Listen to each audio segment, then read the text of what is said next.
In this video, I am going to show you how to contact YouTube TV customer service for assistance with your free trial.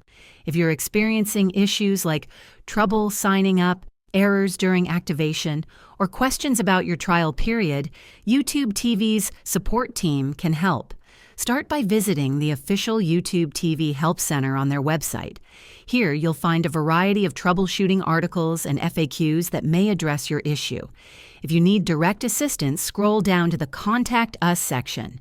You can choose between live chat, email support, or phone support depending on what's available in your region. For live chat, log into your account and provide details about your issue so they can assist you more effectively. If you're using the YouTube TV app, go to the Settings menu, select Help, and follow the prompts to connect with a representative. Be sure to have your account information and any relevant screenshots handy to speed up the process. If this video helped you learn how to contact YouTube TV customer service for free trial assistance, please hit the like button and subscribe to the channel for more tips. Thanks for watching, and I'll see you in the next one.